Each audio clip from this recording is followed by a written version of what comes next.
जाए तो फिर हम ये भूल ही जाते हैं कि सिद्धांत गलत है और दिखाई पड़ने लगता है कि आदमी गलत है, क्योंकि उन सिद्धांतों को पूरा नहीं कर पा रहा है। मैंने सुना है एक सम्राट के महल के नीचे से एक पंखा बेचने वाला गुजरता था और जोर से चिल्ला रहा था कि अनूठे और अद्भुत पंखे मैंने निर्मित किए हैं, ऐसे पंखे कभी भी नहीं बनाए गए, ये पंखे कभी देखे भी नहीं गए हैं। सम्राट ने खिड़की से झांक के देखा कि कौन है जो अनूठे पंखे ले आया।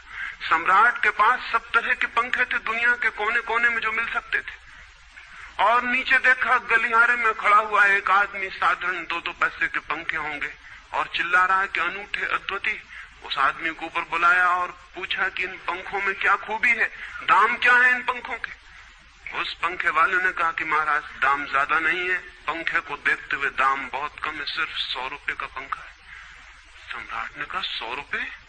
ये 2 पैसे का पंखा जो बाजार में जगह जगह मिलता है, 100 रुपए दाम, क्या है इसकी खूबी? उस आदमी ने कहा खूबी ये पंखा 100 वर्ष चलता है, 100 वर्ष के लिए गारंटी है, 100 वर्ष से कम में खराब नहीं होता है। सम्राट ने कहा इसको देख के तो ऐसा लगता है कि सप्ताह भी चल जाए, पूरा तो मुश्किल है। धोखा देने की कोशिश कर रहे हो, सरासर बेईमानी, और वो भी सम्राट के सामने। उस आदमी ने कहा आप मुझे भली भांति जानते हैं, इसी गलिहारे में रोज पंखे बेचता हूं, 100 रुपए दाम है इसके, और अगर 100 वर्ष न चले तो जिम्मेदार मैं हूं, रोज तो नीचे मौजूद होता हूं, और फिर आप सम्राट हैं, आपको धोखा देके जाऊंगा कहां? वो पंखा खरीद लिया गया। सम्राट को विश्वास तो न था, लेकिन आश्चर्य भी था कि यह आदमी सरासर झूठ बोल रहा है, किस बल पर बोल रहा है। पंखा 100 रुपए में खरीद लिया गया और उससे कहा कि 7वें दिन तुम उपस्थित हो जाना। 2-4 दिन में ही पंखे की डंडी बाहर निकल गई, 7वें दिन तो वो बिल्कुल मुर्दा हो गए। लेकिन सम्राट ने सोचा कि शायद पंखे वाला आएगा नहीं, लेकिन ठीक समय पर 7वें दिन वो पंखे वाला हाजिर हो गया। उसने कहा कहो महाराज। उन्होंने कहा कहना नहीं, ये पंखा पड़ा हुआ है टूटा हुआ, ये 7 दिन में ये गति हो गई, तुम कहते 100 वर्ष चलेगा? पागल हो या धोखेबाज क्या हो? उस आदमी ने कहा कि मालूम होता है आपको पंखा जलना नहीं आता है, पंखा तो 100 वर्ष चलता ही, पंखा तो गारंटीड है, आप पंखा जलते कैसे थे? सम्राट ने कहा और भी सुनो, अब मुझे ये भी सीखना पड़ेगा कि पंखा कैसे किया जाता है।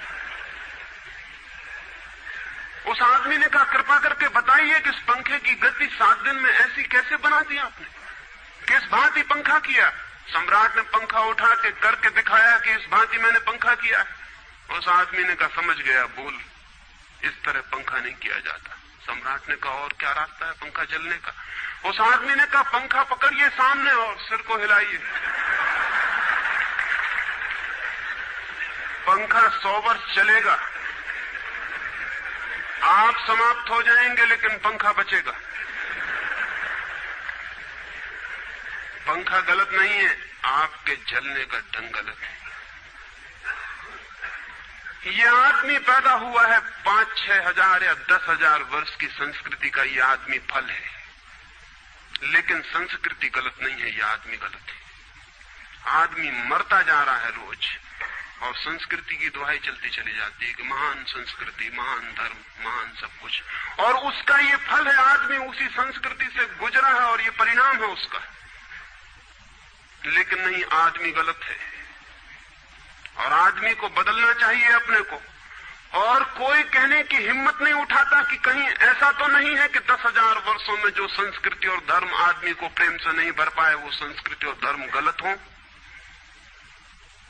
और अगर 10,000 वर्षों में आदमी प्रेम से नहीं भर पाया तो आगे कोई संभावना है इसी धर्म और इसी संस्कृति के आधार पर कि आदमी कभी प्रेम से भर जाए? 10,000 वर्षों में जो नहीं हो पाया वो आगे भी 10,000 वर्षों में होने वाला नहीं है, क्योंकि आदमी यही है, कल भी यही होगा। आदमी हमेशा से यही है और हमेशा यही होगा। और संस्कृति और धर्म जिनके हम नारे दिए चले जाते हैं, संतों और महात्माओं की जिनकी दुहाइयां दिए चले जाते हैं, सोचने के लिए हम तैयार नहीं कि कहीं हमारा बुनियादी चिंतन की दिशा ही तो गलत नहीं है। मैं कहना चाहता हूं कि वो गलत है, और गलत सबूत है ये आदमी। और क्या सबूत होता है? एक बीज को हम बोएं और फल जहरीले और कड़वे हों, तो क्या सब सिद्ध होता है? सिद्ध होता है कि वो बीज जहरीला और कड़वा रहा होगा। हालांकि बीज में पता लगाना मुश्किल है कि उससे जो फल पैदा होंगे वो कड़वे पैदा होंगे। बीज में कुछ खोजबीन नहीं की जा सकती। बीज को तोड़ो फोड़ो, कोई पता नहीं चल सकता कि इससे जो फल पैदा होंगे वो कड़वे होंगे। बीज को वो 100 वर्ष लग जाएंगे, वृक्ष होगा, बड़ा होगा, आकाश में फैलेगा, तब फल आएंगे और तब पता चलेगा कि वे कड़वे। 10,000 वर्ष में संस्कृति और धर्म के जो बीज बोए गए हैं, ये आदमी उसका फल है और ये कड़वा है और घृणा से भरा हुआ है। लेकिन उसी की दुहाई दियाई चले जाते हैं हम और सोचते हैं उससे प्रेम हो जाएगा। मैं आपसे कहना चाहता हूं उससे प्रेम नहीं हो सकता है, क्योंकि प्रेम के पैदा होने की जो बुनियादी संभावना है, धर्मों ने उसकी ही हत्या कर दी है और उसमें ही जहर घोल दिया है। मनुष्य से भी ज्यादा प्रेम पशुओं और पक्षियों में और पौधों में दिखाई पड़ता है, जिनके पास न कोई संस्कृति है न कोई धर्म है। संस्कृत और सुसंस्कृत और सभ्य मनुष्यों की बजाय असभ्य और जंगल के आदमी में ज्यादा प्रेम दिखाई पड़ता है, जिसके पास न कोई विकसित धर्म है, न कोई सभ्यता है, न कोई संस्कृति है। जितना आदमी सभ्य, सुसंस्कृत और तथाकथित धर्मों के प्रभाव में मंदिरों और चर्चों में प्रार्थना करने लगता, उतना ही प्रेम से शून्य क्यों होता चला जाता? जरूर कुछ कारण है, और 2 कारणों पर मैं विचार करना चाहता हूं। अगर वे ख्याल में आ जाएं, तो प्रेम के अवरुद्ध स्रोत टूट सकते हैं और प्रेम की गंगा बह सकती है। वो हर आदमी के भीतर है, उसे कहीं से लाना नहीं है। प्रेम कोई ऐसी बात नहीं है कि कहीं खोजने जाना है उसे, वो है। वो प्राणों की प्यास है हर एक के भीतर, वो प्राणों की सुगंध है प्रत्येक के भीतर, लेकिन चारों तरफ से परकोटा है उसके और वो प्रकट नहीं हो पाती।